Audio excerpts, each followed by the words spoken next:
पत्रकार बंधुओं को नमस्कार। जैसा हमने देखा 5 प्रदेशों के चुनाव में भ्रष्टाचार एक बहुत बड़ा मुद्दा था और भारतीय जनता पार्टी ने इसे पुरजोर तरीके से उठाया। ये कहना भी गलत नहीं होगा कि एक तरफ घमंडिया की भ्रष्टाचार की गारंटी है, दूसरी तरफ आदरणीय प्रधानमंत्री जी की गारंटी है कि भ्रष्टाचार को जड़ से खत्म कर देंगे। भ्रष्टाचार की पाई जो कि जनता की गाड़ी कमाई है उसको वसूलेंगे। सभी चैनल्स पर, सभी न्यूज़पेपर में एक खबर बड़ी प्रमुखता से सामने आई है। झारखंड में कांग्रेस सांसद हैं धीरज साहू, जो समाचार आ रहे हैं शराब निर्माता समूह Baldev Sahu and group of companies, इस पर आईटी रेड हुई है जो कि 3 प्रदेशों में, झारखंड में, उड़ीसा में और पश्चिम बंगाल में 10 ठिकानों पर 2 दिन तक चली। जो तथ्य सामने आए हैं ये बड़े ही चिंताजनक हैं। ऐसी 9 अलमारियां हैं, 9 अलमारियां जिसमें करीब 100 करोड़ रुपए की नकदी मिली। मैं पुनः कहूंगा 9 अलमारियों में 100 करोड़ रुपए से ज्यादा की नकदी आईटी के छापे में मिली है। और 2 तस्वीरें आपके समक्ष है, ये देखिए। पूरी अलमारी भ्रष्टाचार की काली कमाई से भरकर कांग्रेस के नेता अपनी जेब भर रहे हैं। ये रुपया गांधी परिवार तक जाता है, उनकी तिजोरी में जाता है। जनता की गाड़ी कमाई जिसका उपयोग जनता के हित के लिए होना चाहिए, कांग्रेस के एक सांसद के यहां से 100 करोड़ की नकदी पकड़ी जाती है। हिसाब लगाइए, एक सांसद के पास 100 करोड़ की नकदी पकड़ी गई है। कितने सांसद है कांग्रेस पार्टी के? पूरे विश्व का सबसे भ्रष्टाचारी परिवार गांधी परिवार है। पूरे देश से काली कमाई का इनका कलेक्शन कितना है? और सबसे बड़ी बात यह है, छत्तीसगढ़ चुनाव में बड़ी मजबूती से भारतीय जनता पार्टी ने एक और भ्रष्टाचार जो हुआ था महादेव ऐप का, उसको उठाया था। जनता ने मोहर लगाई श्री नरेंद्र मोदी जी की गारंटी पर, उनकी ईमानदारी पर। और बड़े गर्व से मैं कहूंगा आदरणीय प्रधानमंत्री श्री नरेंद्र मोदी जी का एक एक्स पे वक्तव्य भी है, उसको आपके समक्ष रख के अपनी बात को आगे बढ़ाऊंगा। आदरणीय प्रधानमंत्री जी ने बिल्कुल स्पष्ट लिखा है, देशवासी इन नोटों के ढेर को देखें और फिर इनके नेताओं के ईमानदारी के भाषणों को सुने, और नीचे जनता से जो लूटा है इसकी पाई लौटानी पड़ेगी। ये मोदी जी की गारंटी है। और ये जो दूसरा वाक्य मैंने पढ़ा है, यही एक आशा की किरण है भारतीय राजनीति में। आज आम आदमी जानता है, जितनी जांच एजेंसियां हैं जो जनता की कमाई भ्रष्टाचार से कांग्रेस के और घमंडिया के गुटों ने कमाई है, उसको निकाल रहा है, वसूल कर रहा है। एक रुपए की वसूली होगी। ये भ्रष्टाचारी जेल में जाएंगे।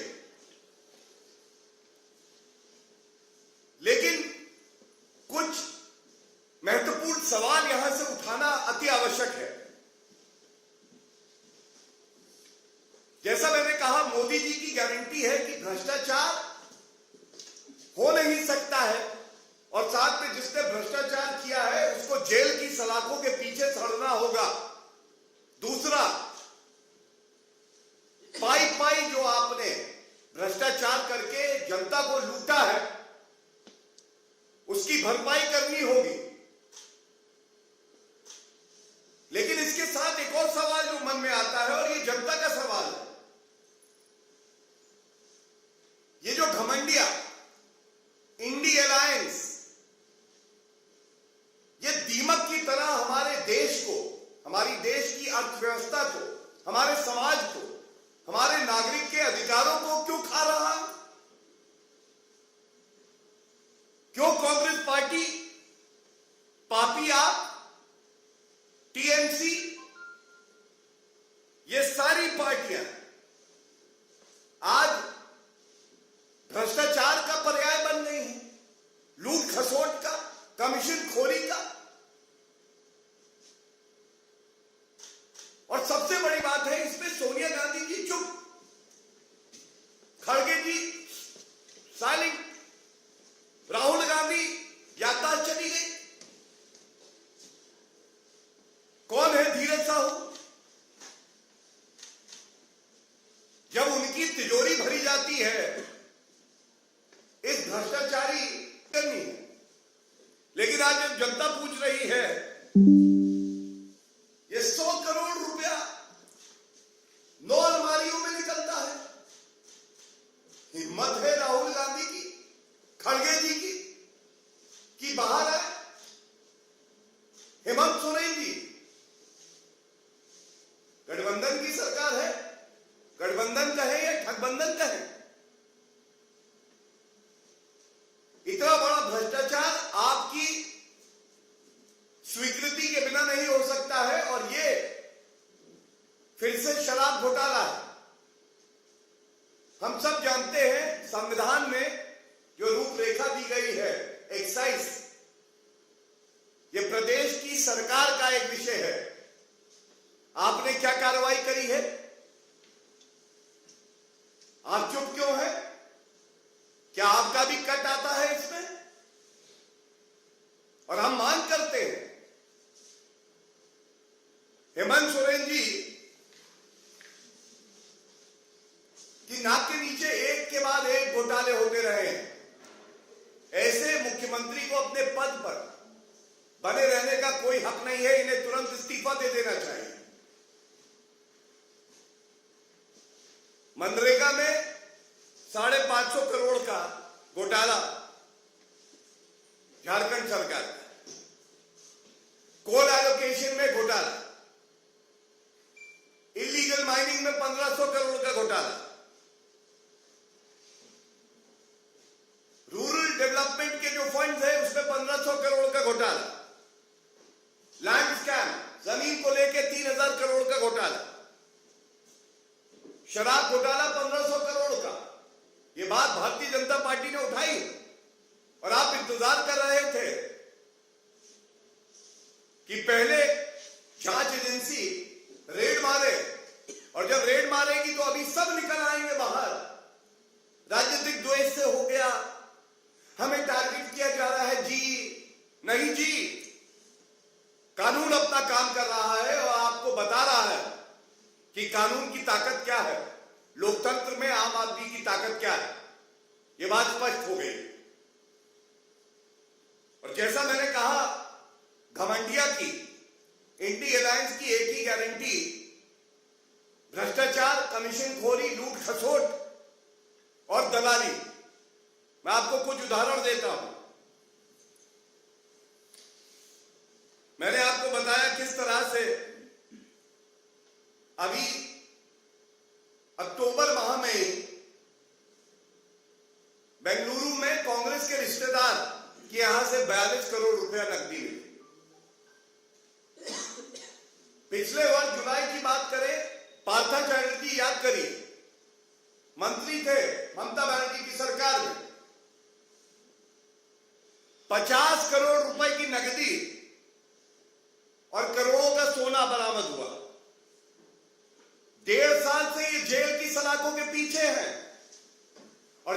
गिरफ्तारी हुई थी तो ममता बनर्जी कह रही थी राजनीतिक द्वेष से हुआ।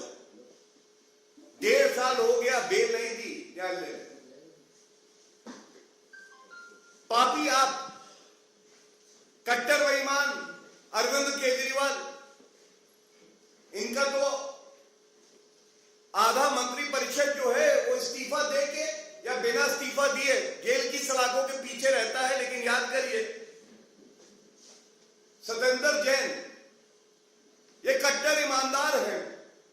3 करोड़ रुपए का कैश मिला था, करीब 130 सोने के सिक्के मिले थे। क्या आज तक जवाब मिला? जवाब नहीं मिला। पिछले वर्ष मई जून की बात है, झारखंड में ही अधिकारियों के घर से 20 करोड़ रुपया कैश मिला। अधिकारियों के घर से 20 करोड़ रुपया कैश। क्या बिना मुख्यमंत्री के संरक्षण के यह हो सकता है? महादेव आपकी मैंने बात करी ही। और इसी तरह से याद करिए, चुनाव का समय जब था तो उत्तर प्रदेश में भी कन्नौज में एक बड़े इत्र कारोबारी थे, उनके यहां से लगभग 200 करोड़ रुपए कैश मिला। अगर इन सब आप राशियों को जोड़ लें तो 1000 करोड़ रुपए कैश तो कहीं गया नहीं। ये तो कुछ उदाहरण दिए। क्या जनता ये नहीं पूछेगी कि ये 1000 करोड़ रुपए जिस पे हमारा हक है, आप लोग क्यों भ्रष्टाचार करके लूट खसोट बचाते हैं? और जब ईडी, सीबीआई, आईटी डिपार्टमेंट अपना काम करती है, ये सारे भ्रष्टाचारी एक हो जाते हैं और आरोप लगाने लगते हैं जांच एजेंसियों पे। जनता का विश्वास श्री नरेंद्र मोदी जी पे है, देश की न्यायालय पे है, और ईडी, सीबीआई और आईटी, ये बात जान लीजिए, कांग्रेस की सरकार में जो पिंजरे का तोता था वो अब नहीं रहा। भ्रष्टाचारियों को काटेगा क्योंकि इनको दर्द होना चाहिए। और जब ये 14 राजनीतिक दल सर्वोच्च न्यायालय जाते हैं कहते हुए कि ईडी, सीबीआई और आईटी की कार्रवाई जो हो रही है ये द्वेष भावना से हो रही है, तो सर्वोच्च न्यायालय उस याचिका को निरस्त कर देता। ये सारे तथ्य मैंने आपको इसलिए दिए। आज मोदी जी की गारंटी है कि कोई भ्रष्टाचारी बचेगा नहीं, और जो गाड़ी कमाई है इसको वसूला जाएगा। एक तस्वीर मेरे सामने और आ गई, ये छत्तीसगढ़ की है। अब आप देखिए, ये 2 उदाहरण है। यहां पे 9 अलमारियों में 100 करोड़, और महादेव ऐप में भी हजारों करोड़ का घोटाला। छत्तीसगढ़ में तो जवाब मिल गया। जनता ने वोट की चोट पहुंचा दी है, दर्द अभी तक हो रहा है, कुछ लोग सदमे में हैं। ये कहना गलत नहीं होगा, झारखंड की जनता भी इंतजार कर रही है। और झारखंड की ही क्यों, ये जितने मैंने आपको उदाहरण दिए, हर प्रदेश में जहां जहां कांग्रेस के जनप्रतिनिधि होंगे, सांसद होंगे, विधायक होंगे, एक बात की गारंटी है कि भ्रष्टाचार तो करेंगे। ये जो कलेक्शन सेंटर है ना, इसका नाम अगर रख दिया जाए गांधी करप्शन सेंटर तो गलत नहीं होगा। ये सारी ट्रेनिंग वहीं दी जाती है। और ये 2 तस्वीरें जो बयां करती हैं, ये चिंताजनक है। मैं अपनी बात ये कह के अंत करूंगा, आदरणीय प्रधानमंत्री जी का जो ये एक्स पे वक्तव्य है, ये जनता के दिल की बात है। और जनता आज भारत की आश्वस्त है ऐसा कोई भ्रष्टाचारी नहीं है, वो किसी भी पद पे क्यों ना बैठा हो, कि अपने रसूख से वो बच जाएगा। मैं साधुवाद दूंगा देश की जांच एजेंसियों को जो ईमानदारी से अपना काम कर रही हैं, और देश के न्यायालय जो तय कर रहे हैं दूध का दूध और पानी का पानी। जो भ्रष्टाचारी है, कोई 1 साल से जेल में है, कोई 1.5 साल से जेल में है, उसको बेल नहीं मिल रही। ये एक नए भारत की नींव है जो कि रखी गई है ईमानदारी पे। ऐसी सरकार जो पारदर्शिता रखती है और जांच एजेंसियों को खुला हाथ देती है कि वो अपनी कार्रवाई कर सके। धन्यवाद। If there are any questions on this topic I take those. Anyone? So I am resuming. Sir एक सवाल है, इससे जुड़ा हुआ सवाल है, भ्रष्टाचार से जुड़ा हुआ सवाल है। जिस तरह से भ्रष्टाचार का मामला आया और महुआ मोइत्रा पर कार्रवाई की गई, उनका यह कहना है कि उन्होंने जो मुद्दे उठाए थे, अदानी के खिलाफ मुद्दे उठाए थे, इसी कारण यह कार्रवाई उन पर हुई है। देखिए, महुआ मोइत्रा पे मैं कोई टिप्पणी नहीं करना चाहूंगा, इसलिए कि मैं संविधान का ज्ञाता हूं और देश की जो संसद है ये स्वतंत्र है। एक निर्णय लिया गया है जिसका हर नागरिक सम्मान करता है और हमें भी सम्मान करना चाहिए। धन्यवाद। Thank you.